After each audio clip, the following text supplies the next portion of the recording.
Bonjour, aujourd'hui je vais vous montrer comment je dessine un moulin facilement. Tout d'abord, je trace une ligne d'horizon, comme souvent dans mes dessins.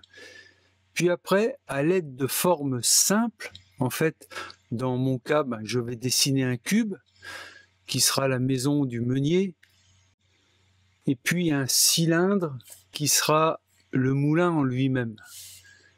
Donc vous voyez des formes très simples. En fait, je pars toujours de formes très simples. Je place le cylindre et le cube vraiment juste un tout petit peu en dessous de la ligne d'horizon pour signifier qu'ils se trouvent au milieu de ma vue, quoi. Si pas trop près, pas trop loin.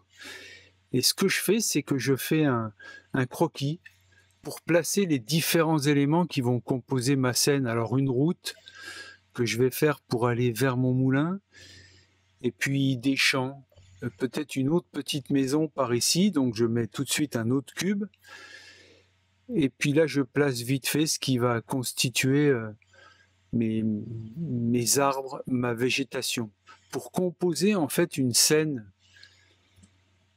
et essayer de raconter une histoire. Alors pourquoi raconter une histoire? Parce que c'est toujours plus intéressant, en fait, au lieu de laisser un dessin tout simplement juste d'un moulin. On peut se poser une question, qu'est-ce qu'on fabrique dans un moulin? Souvent de la farine. Avec quoi on fait cette farine? Avec du blé. Donc pourquoi pas faire un champ de blé? Et au premier plan, c'est ce que je vais m'attacher à faire, un champ de blé. Donc je vais vous montrer comment je dessine ça facilement et rapidement en fait. Une fois que j'ai mis mon croquis en place, là je trace un centre en fait sur la forme principale de mon moulin. Et puis je fais une forme de moulin très simple. Un moulin un peu comme je l'ai dans mon esprit, un moulin intemporel, comme on se l'imagine tous, en fait, avec une sorte de petite passerelle en bois, où on imagine que le meunier monterait pour rentrer dans son moulin, et une forme de moulin peut-être un peu hollandais, ou en tout cas une forme de moulin comme moi je me l'imagine. On n'en voit peut-être plus énormément des comme ça, mais dans mon idée, un moulin, c'est ça. C'est un gros bâtiment en hauteur avec une hélice qui tourne devant, emmenée par le vent. C'est tous à peu près l'idée qu'on a du moulin basique. Puis là, je place deux petites fenêtres pour agrémenter mon moulin, une porte. Voilà comment je m'imagine un moulin basique. Tout ça juste à partir d'un petit cylindre. Et plus tard, on verra que quand on aura placé notre soleil, en fait, on mettra un petit peu d'ombre pour montrer que notre moulin est cylindrique et plutôt rond. En tout cas, c'est ce que j'ai voulu dessiner dans ce dessin-ci. Puis, pour agrémenter un peu le passage où le meunier se balade autour de son moulin, je fais une petite rambarde. Voilà, c'est tout. Là, donc, j'ai placé mon soleil, comme je vous dis souvent, et vu que le soleil tape, il y a une partie forcément du moulin qui est à l'ombre, et dans ce cas-là, c'est la partie que je viens de mettre au crayon de papier. Et puis là, je renforce un petit... Vu que c'est quand même le sujet principal, mon moulin, c'est celui que je trace en premier, quoi. Et vu que sur un moulin, les pales sont quand même importantes, je m'attache tout de suite à mettre les pales. Et puis assez rapidement et simplement, je fais ce qui pourrait être la maison du meunier à côté. Et vu qu'un moulin, ça s'inscrit souvent dans un paysage de nature, donc avec beaucoup de végétation, je fais des petits blocs d'arbres. Vous pouvez retrouver dans les vidéos que j'ai fait beaucoup de vidéos qui parlent de ma façon de dessiner les arbres. Très simplement, en fait, je mets des arbres en place. J'y reviendrai plus en détail après, mais ça reste des arbres très simples. Là, comme vous pouvez voir, le moulin et ces arbres aussi que je suis en train de dessiner, ils sont au second plan. En fait, le premier plan de ma scène, il va être vraiment occupé par le blé. par des champs de blé qu'on va voir à droite et à gauche de mon petit chemin. Et pourquoi j'ai tenu à placer un chemin, en fait, c'est parce que un chemin, ça anime notre dessin. En fait, ça donne un chemin à suivre à notre œil. C'est amusant et c'est égayant, en fait. Et pourquoi j'ai voulu mettre une rambarde aussi qui suit ce chemin? Parce que ça renforce l'idée de perspective. Non seulement il y a le chemin qui s'en va vers notre moulin, donc on oriente le regard du spectateur vers notre moulin, mais la perspective est augmentée par la rambarde qui borde le chemin.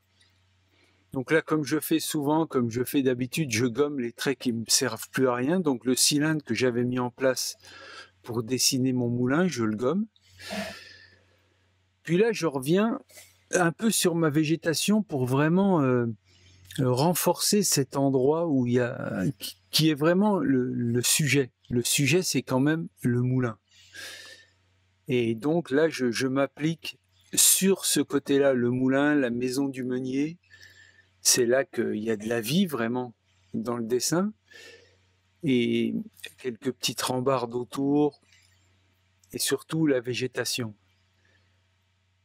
Et les ombres, comme je suis en train de faire là, les ombres, souvent c'est quelques traits de crayon que je vais venir estomper avec mon estompe.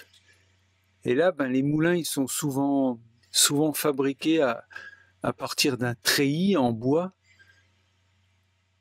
comme ça, sur lequel souvent le meunier vient mettre une voile en fait.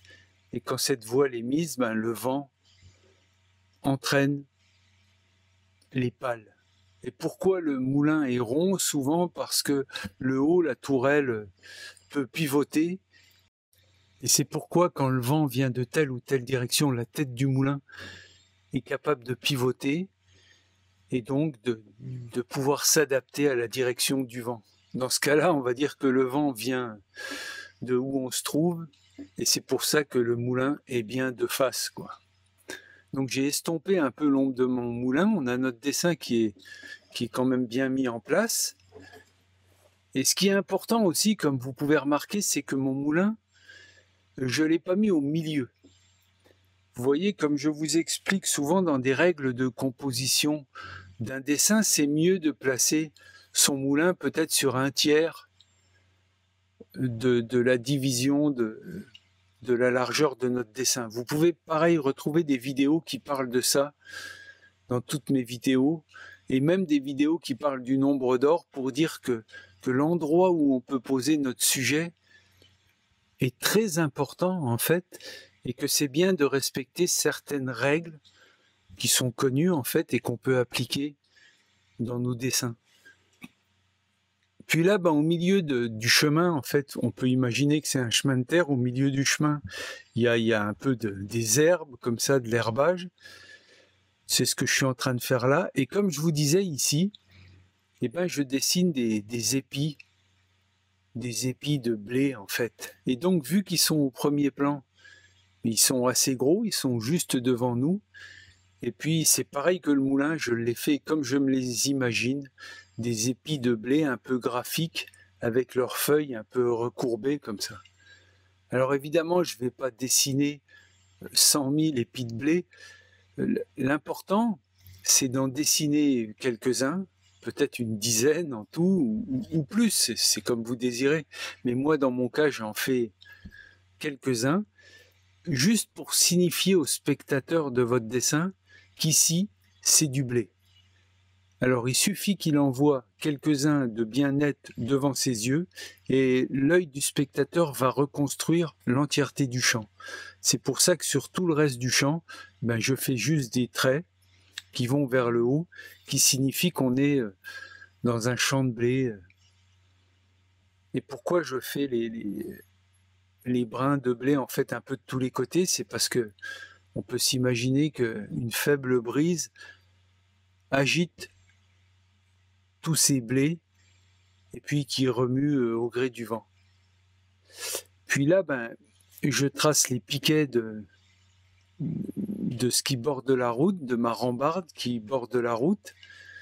Alors c'est pareil, c'est pas la peine de la faire très très droite. En fait, on peut imaginer qu'elle a vécu, qu'elle n'est pas toute neuve. L'important, c'est de donner de la perspective, donc d'aller vraiment dans le sens, qu'elle aille rejoindre la ligne d'horizon là-haut, avec des règles de perspective très simples, très très simples. Puis de l'autre côté, pareil, je dessine quelques brins de blé. L'important, c'est que le spectateur sache tout de suite ce qu'il en est, quoi. Une fois qu'il voit un brin de blé ou quelques brins de blé dessinés, succinctement, mais quand même bien, bon ben, il reconstruit tout le reste du dessin. Puis là, ben, je continue tranquillement et je réfléchis à ce que je vais faire un peu ailleurs dans mon dessin. Ce qui est sûr, c'est que ça va être des paysages un petit peu vallonnés. On peut imaginer la Hollande ou des régions n'importe où dans le monde, en fait. Mais des régions qui sont assez bucoliques, comme ça, qui peuvent ressembler à des paysages naturels un peu rêvés, imaginés. Puis là, j'ai fait dans le deuxième cube que j'avais préparé une petite maison de campagne. Et là, je place des arbres. En fait, l'importance des arbres, de la végétation, c'est que ceux qui sont à côté du moulin, en fait, au deuxième plan, ils sont définis, plus ou moins définis, mais plus je fais des arbres dans le fond, moins je les définis.